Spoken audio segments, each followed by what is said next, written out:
नमस्कार दोस्तों, कलयुग के चमत्कार संतों की वाणी में आप सबका स्वागत है।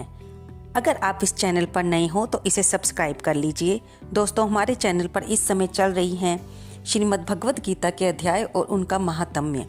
आज की इस वीडियो में हम सुनेंगे श्रीमद् भगवद गीता के 10वें अध्याय का महात्म्य। श्रीमद् भगवद गीता जो कि भगवान श्री कृष्ण का गीत है और जहाँ ये दिया गया आसपास सारा युद्ध का माहौल, कुरुक्षेत्र के मैदान में गीता ज्ञान। आइए सुनते हैं। श्री नारायण जी बोले, हे लक्ष्मी, अब 10वें अध्याय का महात्म्य कहता हूँ। दोस्तों, हमने शुरू में बताया था कि ये विष्णु भगवान श्री लक्ष्मी जी को हर अध्याय का महात्म्य सुना रहे हैं, क्योंकि जब माँ लक्ष्मी ने पूछा कि श्रीमद् भगवद गीता के पढ़ने से, कहने से, सुनने से क्या आज तक कभी किसी का उद्धार भी हुआ, तो प्रभु विष्णु उनको सारी कथाएं बताते हैं कि इससे बहुत से भक्तों का उद्धार हुआ है।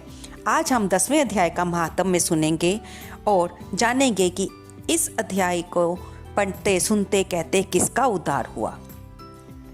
आइए श्रवण करते हैं।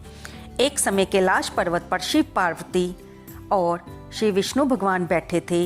एक हंस भगवान विष्णु के दर्शन को आया। हंस ब्रह्मा जी का वाहन है। ब्रह्मलोक से मानसरोवर को जाता था। उस सरोवर में सुंदर कमल के फूल थे। एक कमल को लांघने लगा, उसकी परछाई पड़ी, वह हंस बेहोश हो गया और उसका रंग काला हो गया।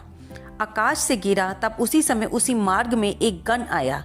हंस को गिरा देखकर गण ने कहा, हे स्वामीन, वह हंस आपके दर्शन को आया था और शाम वरण होकर गिर पड़ा है। गण मेरी आज्ञा से उस हंस को मेरे पास ले आए।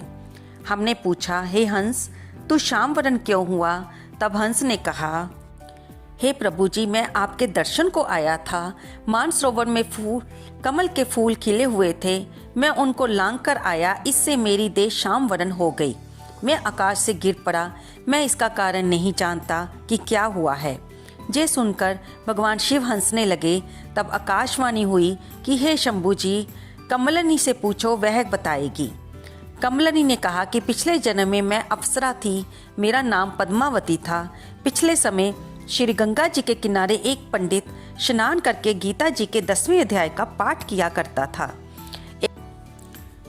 उसके पाठ करने से राजा इंद्र को चिंता हुई। तब इंद्र ने आज्ञा करी कि तू जाकर पंडित की तपस्या भंग कर।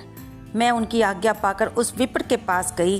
तब उस विप्र ने मुझे श्राप दे दिया कि हे पापिन, तू कमलनी हो जा।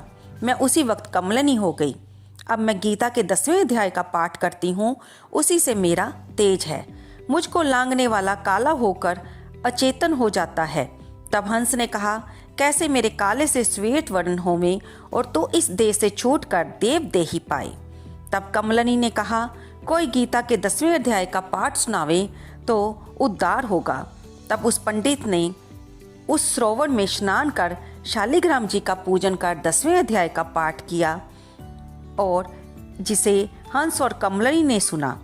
तब उनका उद्धार हुआ। हंस श्वेत हुआ और कमलनी देव कन्या हुई। तो दोस्तों, श्रीमद् भगवद गीता के 10वें अध्याय का महात्म्य सुनते हुए हमने ये जाना कि किस प्रकार श्री गीता जी का पाठ करने वाले का तेज बढ़ जाता है और उसको पाठ को कहते सुनने वाले का भी उद्धार होता है और उनको अदम देह से, जैसे कि कमलिनी को पौधे की योनि से भी मुक्ति मिली, इस तरह से जड़ चेतन सबका उद्धार होता है। आप भी इस श्रीमद् भगवद गीता के पाठ को कहिए, सुनिए, पढ़िए। आपकी सुविधा के लिए ही हम ये वीडियो बनाते हैं। आपको ये चर्चा कैसी लग रही है, कृपया कमेंट बॉक्स में अवश्य लिखें। धन्यवाद दोस्तों।